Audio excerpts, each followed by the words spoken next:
Et bonjour les petits loups. Bon, aujourd'hui je vais faire une vidéo sur le pain, parce qu'en fait je fais mon pain maison, enfin le pain maison. Je le fais pas manuellement en fait, j'ai une machine pour m'aider. Donc cette vidéo je la dédicace tout particulièrement à mon amie Valérie qui est venue manger à la maison et qui a trouvé tellement le pain bon que du coup elle me dit donne-moi ta machine et ta recette, je veux la même. C'est pour ça qu'aujourd'hui j'ai trouvé utile de vous la partager. Bon, j'ai bien conscience que les boulangers vont pas être très contents, hein, parce que si tout le monde commence à faire son pain, voilà. Mais il faut savoir que moi j'habite assez loin des boulangeries, et en plus je vais être honnête, je trouve que le pain a diminué drôlement en qualité maintenant, il ne se conserve plus, le goût est pas là, enfin bref, c'est très élastique. Et c'est pour ça que l'été dernier, je me suis décidée à acheter cette machine. Je vais vous dire pourquoi j'ai choisi cette machine, je vais vous dire combien me coûte le pain, hein, on va faire le calcul d'énergie et tout. Et puis là, j'ai un pain à faire pour ce soir, donc on va lancer ça. Je vais vous montrer qu'avec une machine, ça prend 5 minutes.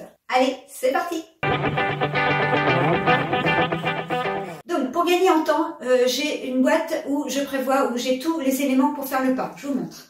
J'ai mon kit à portée de main, ma balance, mes deux sortes de farine. Donc c'est le pain multicéréales. À l'achat de la machine, on vous fournit les recettes. Moi j'aime bien prendre le pain en céréales. Et une farine blanche normale, un peu plus légère. Prenez de la T55, c'est très bien. Donc en machine, en fait, j'ai choisi la marque Riviera et Bar. La référence est la machine à pain inox KMP 440. J'ai acheté cette machine sur Amazon. Je trouve que rapport qualité-prix, elle est excellente. Et une chose qu'il faut savoir sur cette machine, c'est qu'elle est réparable et vous allez trouver pendant longtemps des pièces de rechange. Ça, c'est important hein, quand vous achetez une machine à pain. Vous allez pouvoir changer la cuve inox. Si vous perdez ou vous abîmez le petit pétrisseur, celui-là aussi, vous pouvez le changer. C'est vrai que le design inox dans une cuisine, c'est plus sympa. Mais bon, on s'en tient pas au design, on s'en tient surtout justement aux pièces de rechange et au fait qu'elles soient réparables. Vous trouverez sous la vidéo le lien Amazon. C'est un cadeau sympa pour Noël. Je vais être franche avec vous, quand j'ai acheté la machine, je pensais pas que le pain allait être aussi bon et en plus qui allait me coûter moins cher qu'en boulangerie. Et puis je me suis mis à faire mes petits calculs et du coup j'ai eu une bonne surprise. Conseil à suivre. Vous avez un ordre à suivre pour mettre les ingrédients. Donc suivez cet ordre et gardez toujours le checklist devant vos yeux. Ça évite d'oublier le sel par exemple. J'avais l'habitude de suivre ma recette, je me suis dit c'est bon, ça va le faire, j'ai les ingrédients en tête. Oui mais j'ai oublié le sel. Alors bon, du pain sans sel c'est moins bon. Et oui, une tête de lunettes c'est une tête de lunettes. Nous on est deux à la maison donc je préfère faire un pain de 500 grammes. Après c'est vous qui ajusterez en fonction. Alors j'ai jamais testé le pain de 1 kg. Je sais pas ce que ça peut donner dans cette cuve, mais bon, 1 kg, ça me paraît beaucoup pour les moteurs, mais bon. Après, si c'est sur la recette, c'est que vous devez pouvoir le faire. Donc, pour un pain à 500 grammes, il vous faudra 240 ml d'eau. Ça, c'est un petit gobelet qui est fourni, gradué. Je mets l'eau de la fontaine, en fait. Une cuillère à café de sel. Donc, ayez toujours vos petits pots comme ça, tout de suite prêts. Ne pas aller chercher vos ingrédients à droite, à gauche, c'est l'idéal. Il vous faudra 2 cuillères à café de sucre.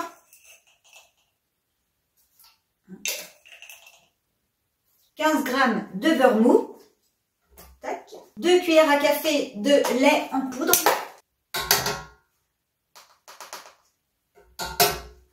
200 g de T55, 200 g du pain multicéréales. Et on termine avec une cuillère à café de levure déshydratée. La levure déshydratée, elle se garde des années. Même la date de péremption, vous pouvez aller au-delà. Moi, cette année, j'ai utilisé une levure qui datait de 2017. Elles sont tellement bien emballées que ça se conserve très très bien. En fait, un sachet de levure déshydratée correspond à 2 cuillères à café. Je ramasse tout de suite. Hop. Il n'y a plus qu'à, un peu en diagonale comme ça, je positionne ma cuve. J'ai juste un petit quart de tour comme ça à donner. J'ai plus qu'à fermer. Ici, vous avez une liste des numéros de programme à choisir. Ici, ça va être le programme que vous allez choisir. Une fois, quand je tourne ma molette, hop là, vous voyez le numéro de programme. Je valide en appuyant sur le bouton. Ici, c'est quand vous voulez choisir la dorure du pain. Moi, j'aime bien qu'il soit bien doré, bien croustillant. Donc, je mets un peu plus, voilà. Ici, là-haut, hop, ça clignote. C'est le poids que vous avez choisi. Donc, moi, j'ai pris la recette de 500 grammes.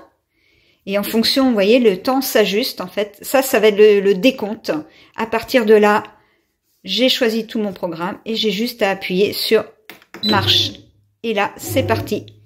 Là, ça vous indique que ça tourne. Vous voyez, vous avez une petite fenêtre ici. Vous pouvez, avec une petite lampe, surveiller la montée de votre pain. Là, c'est le pétrissage. Vous voyez, ça tourne. Bon, on la laisse travailler, puis on se revoit dans 4 heures.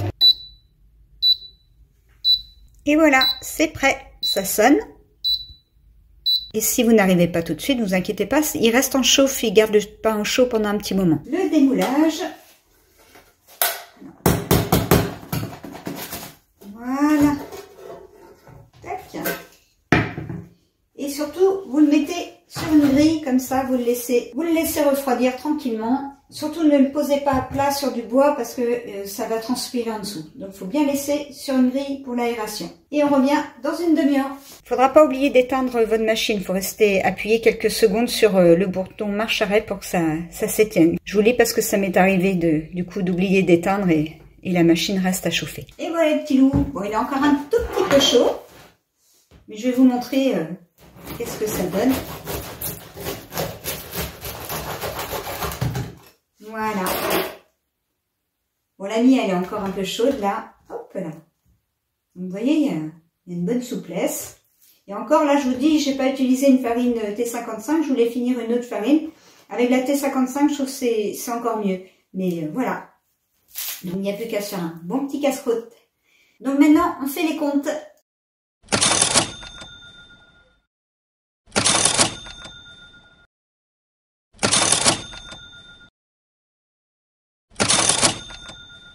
Je suis en train de faire le montage et je fais des calculs justement par rapport à la puissance.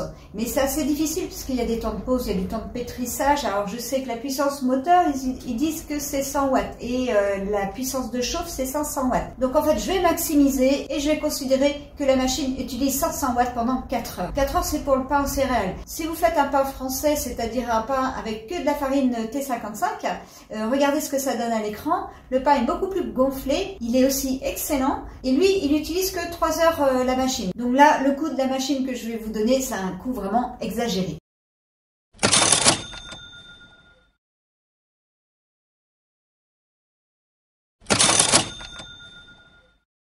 Sinon les petits loups, juste une chose, si vous voyez de la publicité pendant cette vidéo, c'est pas normal. Parce que en fait, je ne la monétise pas. Étant donné que je présente un produit, j'ai pas le droit de la monétiser. Là, c'est YouTube qui vous impose des pubs. Chose aussi, si vous voyez de la publicité au milieu de mes vidéos, vous serez gentil de me prévenir parce que ça, je ne fais jamais en fait. Je ne mets jamais de pub au milieu des vidéos. Bon, dans l'ensemble, j'espère que cette vidéo vous aura plu. Bon, aujourd'hui, on va pas faire de blabla, hein, mais je vous dis toujours, continuez à vous préparer, à vous organiser et surtout, restez bien au chaud chez vous, protégez-vous. Vous avez vu le contexte actuel, soyez prudents, je vous le rappelle. Allez, bisous, à bientôt.